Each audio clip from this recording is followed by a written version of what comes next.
Welcome to a new video on Nekacho's channel. Today we're going to talk a little about Justice League Warworld and those questions and details that may have remained unclear after we finished the movie.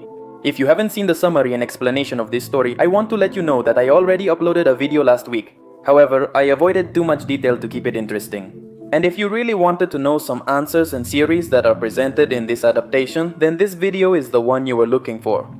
Who is Harbinger Sniper Car? What does this vision mean? What was the purpose of these stories? Why do I say this Martian, Manhunter and Lobo are different from before? Who are the Largas? Will we see crossovers from other animated series in the upcoming 2024 Crisis? We'll answer all of this today. But before we start, let me remind you that I'm saving up for a new computer that I need to keep making videos. If you want to support me in reaching this goal, there are several ways to do it, but the easiest option is simply leaving a like to fight the YouTube algorithm and help this video reach more people. With that said, let's get started right away with this brief analysis. Let's go in order and start with the individual stories of the Trinity. How are these three adventures similar and how do they contribute to the story's ending? Actually, it's quite simple. Although at first glance they may seem like filler stories, the truth is that their screen time is justified within the context of the story. That doesn't change the fact that they're poorly written, as they have little impact on the viewer. Unlike the traditional Warworld, where bloody battles between prisoners are held for the enjoyment of the inhabitants, in the Tomorrowverse, a powerful weapon feeds on prisoners' negative emotions, trapping them in illusions and forcing them into situations that reveal their worst sides. The Warworld we've seen in the movie is not described as being created by the Warsons, an alien race, but it is mentioned that Mongol killed all the Largas who guarded this weapon. In the pre-Crisis comics, both the Warsons and the Largas fell one by one while guarding Warworld at different times before the first Crisis. However, before vanishing, the Largas, a second alien race, gave the key to Warworld to Martian Manhunter.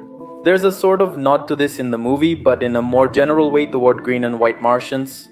So that's the explanation for why we didn't see any fights in this movie, since just like in the comics, before the Crisis, Warworld didn't function as a coliseum yet, but rather as a huge satellite capable of destroying planets, more or less like the Death Star. Except that a kind of mental link formed with the users would quickly exhaust them, leading to their death and over time to extinction. The movie made a slight change. And in order to keep the weapon functioning, Mongol was responsible for kidnapping all kinds of living beings from across the multiverse and trapping them in these illusions. That's why Wonder Woman is caught between two male-led sides with neither entirely right. The citizens shouldn't keep all the gold and the gunslingers didn't have the right to all the supplies. It was just an exchange with no innocent lives at risk. However, when the gold is destroyed and in theory, there should no longer be any reason to fight. The hero's death drives Wonder Woman to nearly kill Jonah Hex, but she holds back. Yes, but as noted near the movie's end, situations like this kept repeating, fueling the Warworld's power. We also see Batman in a mercenary role, repeatedly mentioning the darkness that lives in the hearts of men. How? This prevents good and just men from fighting for others, and refusing to believe that Warlord is one of those exceptional people. So, with no way out of this illusion, he continues his role as a mercenary until he refuses to kill these two captive women. He helps the hero defeat the enemy, which is the only way the portal opens for him. Like Wonder Woman, he escaped his nightmare by not killing Jonah Hex in Clark's story. It's easier to see that unconsciously the citizen's fear after seeing extraterrestrials affects him without him knowing why.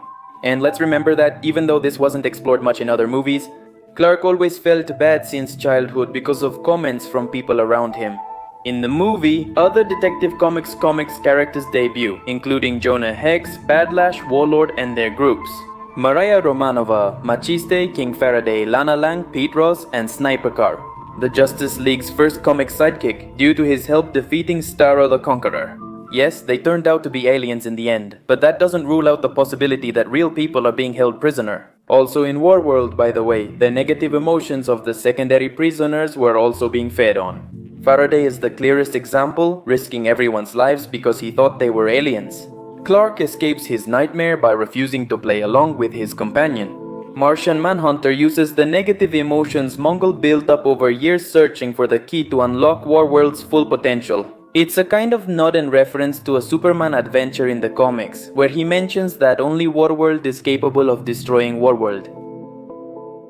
What does Bruce Wayne's vision at the lake mean? It's not hard, I assure you it's Flash, likely about to die in the upcoming crisis on Infinite Earths. This also happens in the comics, and there was a small nod to something similar in Batman v Superman, so pointing a bit more toward the original story, this is a hint that Barry Allen will likely die soon. Could this Flash be from the previous universe instead of the current one? Yes, it's possible. However, we still lack clues suggesting this previous Flash is alive. Killing off this speedster would allow the Tom Horrorverse to continue with the Barry from the past 3 years. But for now I stick with the idea that if Flash ends up sacrificing himself, it will be the current version. Even so, I would like to read your comments about it. Will we get those long-awaited crossovers with other animations during the 2024 crisis? It's possible and it's what we want and need, but I suggest not getting your hopes up until we have more information. And the thing is, this last movie has a particular trick to make everything revolve around its own multiverse, instead of one that includes other animated series and movies on a large scale.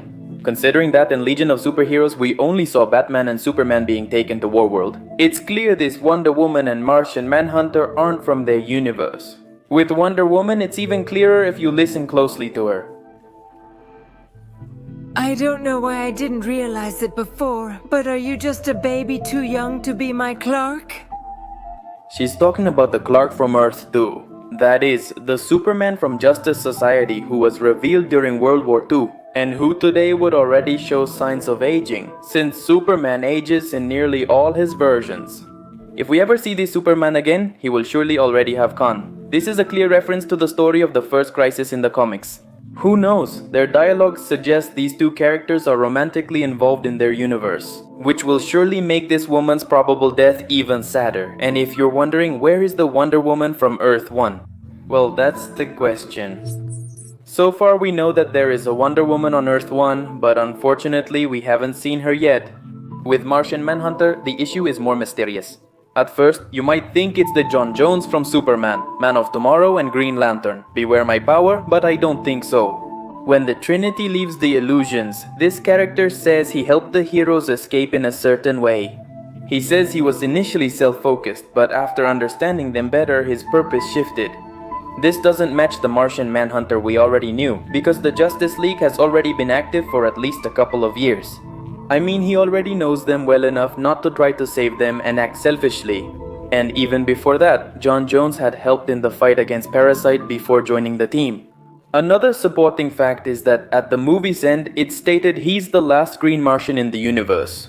This contradicts Man of Tomorrow's ending, where Lobo gets along with both and says Superman and Martian Manhunter aren't the last of their kind. We already saw that he was right about Supergirl, although I don't think he was referring to her with this line. Since this Lobo formed a real bond with these characters, I see no reason for him to lie about it. Let's remember that as such, he's not a 100% villain, but rather he moves according to his own convenience. With all this explained, the trick is that Warworld already has a multiverse not involving animations like Young Justice or the Timbers. Batman and Superman are from Earth 1, Wonder Woman is from Earth 2, as is the Martian Manhunter. It's unclear where he belongs, but I'm sure he's not the same person we've seen before. Lobo might be from another universe, as he claims to have been with Mongul for years. Other characters like Jonah Hex, Warlord, and Faraday could be from worlds where Mongul has endlessly searched for the key to Warworld.